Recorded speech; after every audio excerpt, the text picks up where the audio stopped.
Hello दोस्तों, RAC में आप सभी का हार्दिक स्वागत है। मैं हूं सौरभ और आप जुड़ चुके हैं राइट एंगल क्लास एज के इस यूट्यूब चैनल पर इस वक्त मेरे साथ।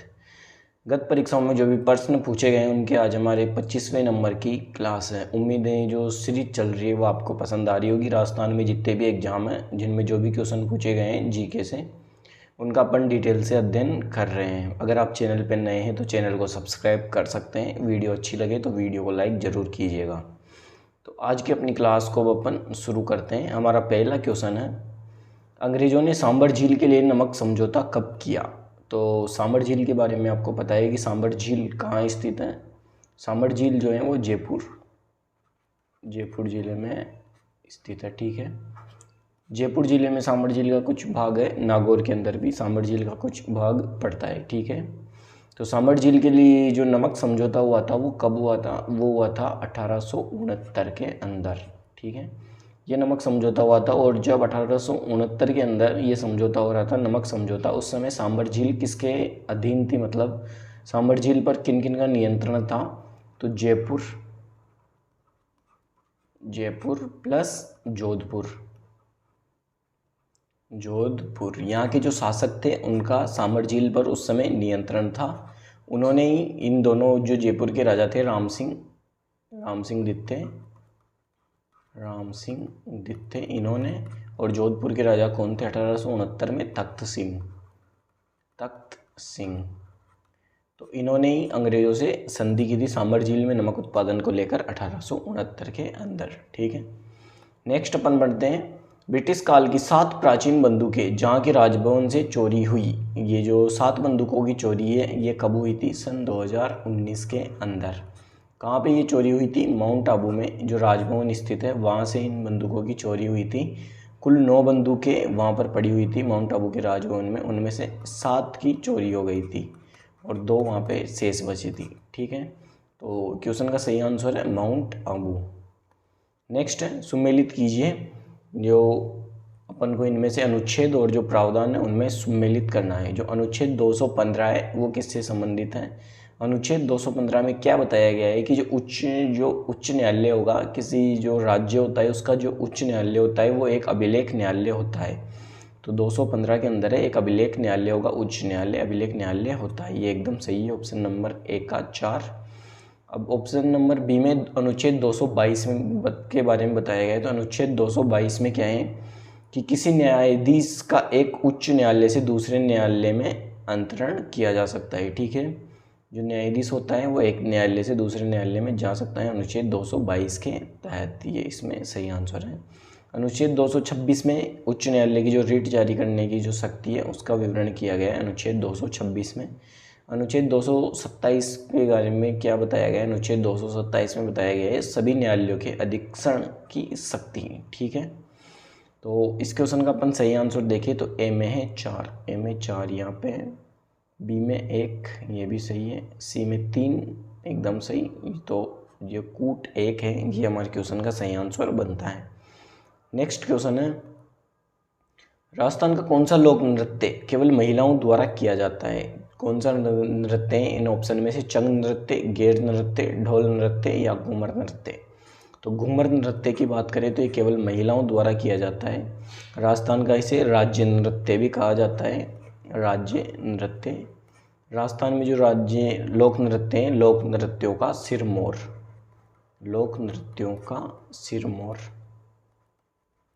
सिरमौर भी इसे कहा जाता है।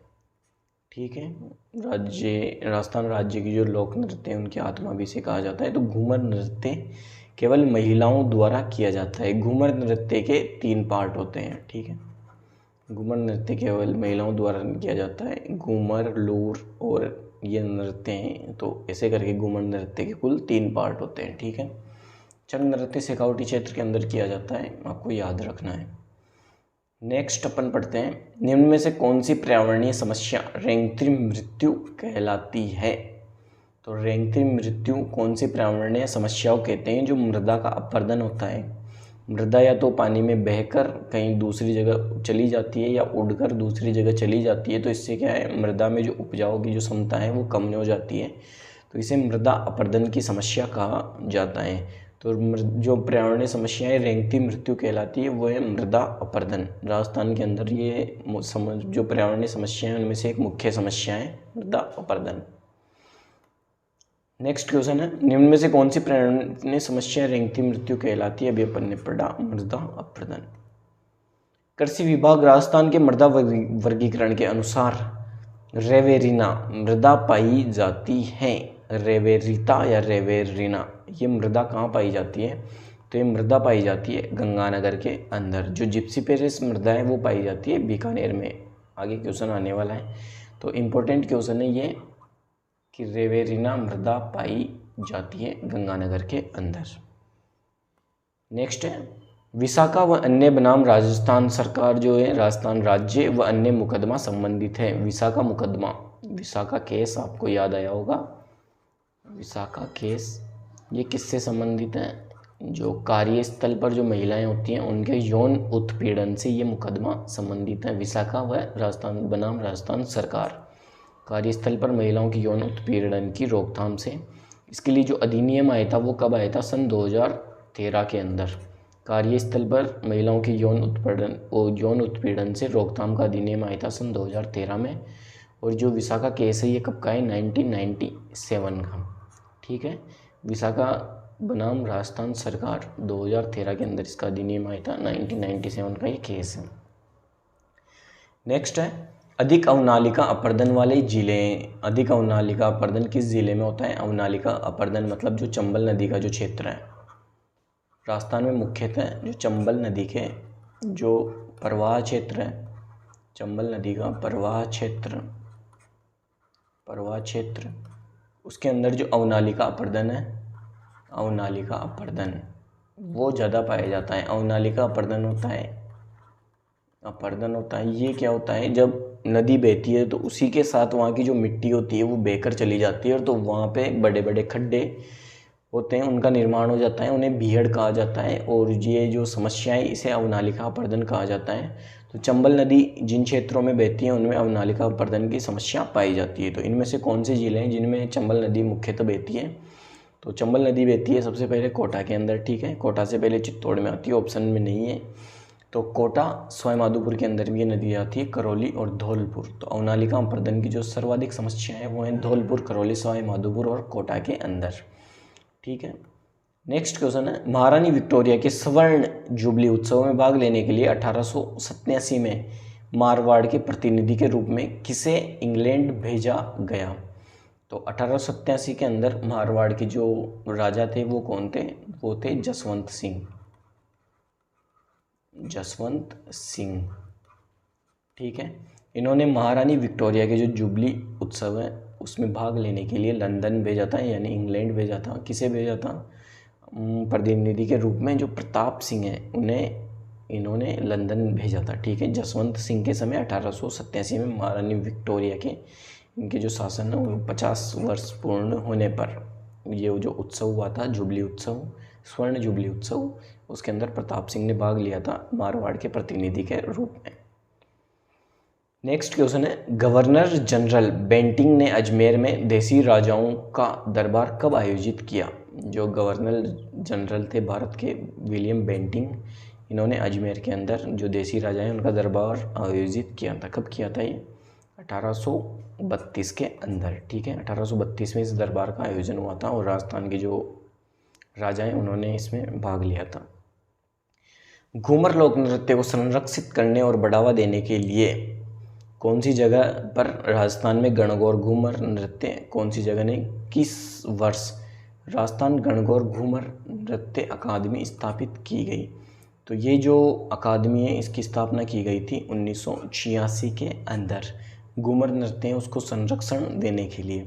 घूमर नृत्य, ठीक है, ये गरबा नृत्य से संबंधित है, और गरबा नृत्य से संबंधित है। जो गणगौर है, गणगौर के अवसर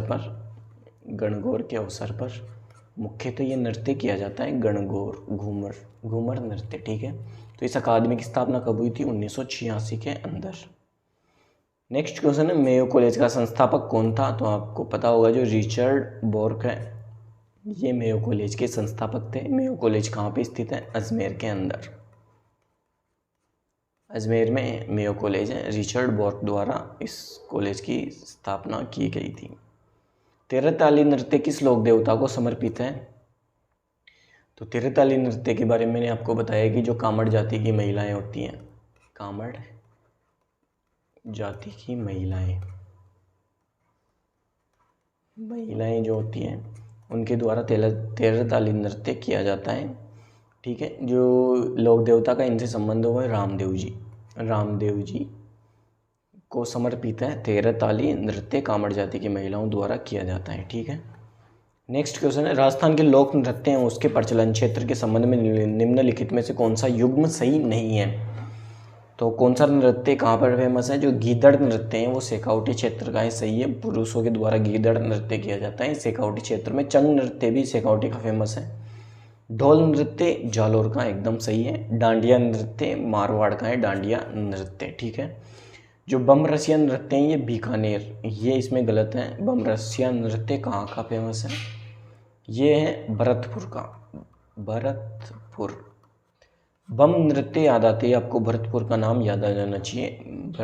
बम रसिया नृत्य हैं भरतपुर, और इसके साथ ही जो अलवर का क्षेत्र है, अलवर, वहाँ का भी ये प्रसिद्ध है बम रसिया नृत्य। इसे बम रसिया क्यों कहते हैं? यहाँ पे रसिया लगा हुआ है, जो रसिया गाना होता है वो इसके साथ गाया जाता है और फिर इसको मिलाकर बम रसिया नृत्य किया जाता है। ठीक है, तो क्वेश्चन का सही आंसर है ये है अलवर, भरतपुर का फेमस। नेक्स्ट क्वेश्चन है, जिप्सी फेरस मृदा पाई जाती है। तो जिप्सी जो फेरस मृदा है वो कहाँ पाई जाती है? अभी मैंने आपको बताया बीकानेर के अंदर। ठीक है, यहाँ पर मुख्य रूप से ये जिप्सी फेरस मृदा पाई जाती है। जो रेवेरिना है वो गंगानगर के अंदर पाई जाती है मृदा। किस तारीख को राजस्थान उच्च न्यायालय के नियम 1952 प्रभावित हुए? असिस्टेंट प्रोफेसर एग्जाम है 2021 में जो हुआ था, उसके अंदर पूछा गया है कि राजस्थान उच्च न्यायालय के नियम 1952 कब प्रभावित हुए थे? तो 1 अक्टूबर 1952 को, 1 अक्टूबर 1952 को ये नियम प्रभावी हुए थे, आपको याद रख लेना है। चंग नृत्य राजस्थान के क्षेत्र से संबंधित है, अभी मैंने आपको बताया शेखावटी क्षेत्र में चंग गीदड़ नृत्य किया जाता है। भरतपुर के अंदर बम नृत्य किया जाता है। ठीक है, राजस्थान उच्च न्यायालय के निम्नांकित न्यायाधीशों में से कौन राजस्थान सरकार में राज्य मंत्री के पद पर आसीन रहे हैं? ऐसे कौन से न्यायाधीश है जो राजस्थान सरकार में राज्य मंत्री भी रह चुके हैं या राज्य मंत्री के पद पर भी रहे हैं? उन न्यायाधीशों में से अपन को देखना है जो राजस्थान उच्च न्यायालय में रह चुके हैं। तो इनमें से हैं जस्टिस मोहम्मद यामीन, ये नहीं रहे हैं राज्य मंत्री। जस्टिस सूरज नारायण डीडवानिया, ये भी नहीं। जस्टिस फारूक जो हसन है ये राजस्थान सरकार में राज्य मंत्री रहे हैं और उससे पहले ये न्यायाधीश के पद पर भी राजस्थान उच्च न्यायालय में कार्य कर चुके हैं। तो क्वेश्चन का सही आंसर है जस्टिस फारूक हसन। आरपीएससी जो एग्ज़ाम पूछ रही है उनमें ये राजस्थान उच्च न्यायालय के जो न्यायाधीश हैं उनमें से इम्पोर्टेंट क्वेश्चन पूछे जा रहे हैं। तो राजस्थान के जितने भी उच्च न्यायालय में न्यायाधीश रह चुके हैं अब तक, मुख्य न्यायाधीश, उनके बारे में आपको पता होना ही चाहिए, क्योंकि जो आरपीएससी हैं उनकी जो मुख्य नज़र है वो राजस्थान उच्च न्यायालय के ऊपर ही है। इनमें जो भी इनका क्रम होता है उनसे संबंधित एक क्वेश्चन पूछ रही है, ट्रेंड चल रहा है वर्तमान के अंदर आरपीएससी के द्वारा क्वेश्चन पूछने का। ठीक है, तो जस्टिस फारूक हसन है वो इसका सही आंसर है। नेक्स्ट क्वेश्चन है, राजस्थान उच्च न्यायालय के निम्नांकित न्यायाधीशों में से कौन अन्य राज्यों के उच्च न्यायालय में मुख्य न्यायमूर्ति नहीं रहा? जो दूसरे राज्य के अंदर राजस्थान के अलावा उच्च न्यायालय में मुख्य न्यायमूर्ति नहीं रहा उनको अपन को छांटना है, तो वो है NN माथुर।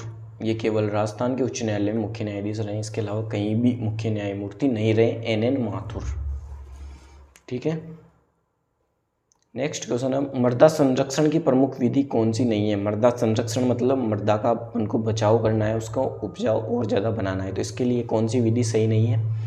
फसल चक्रीकरण, जो फसल अगर अपन एक फसल के बाद दूसरी फसल लेते हैं उसके बाद तीसरी फसल लेते हैं अलग अलग प्रकार की, तो इससे मृदा उपजाऊ होती है, मृदा का संरक्षण होता है। ठीक है, रासायनिक उर्वरकों का उपयोग, इससे मृदा संरक्षण नहीं होता है, इससे मृदा की उपजाऊ क्षमता कम होती है। रासायनिक उर्वरकों के अत्यधिक उपयोग से, सीमित मात्रा में उपयोग से मृदा को कुछ हानि नहीं होती, लेकिन अत्यधिक उपयोग से मृदा संरक्षण की ये जो विधि है वो नहीं है। पट्टीदार कृषि, इससे भी मृदा उपजाऊ होती है। पशुचारण पर नियंत्रण, ये भी मृदा संरक्षण की एक विधि है, लेकिन जो इसमें मृदा संरक्षण की विधि नहीं है वो है रासायनिक उर्वरकों का प्रयोग। ठीक है, नेक्स्ट है,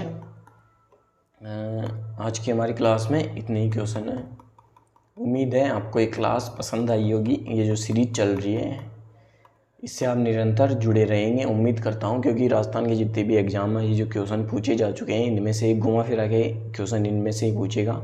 बाहर से कभी कुछ क्वेश्चन पूछता है तो इनके ऑप्शन से मिलाकर कुछ क्वेश्चन पूछता है, तो उनका भी अपन डिटेल से अध्ययन करने वाले हैं।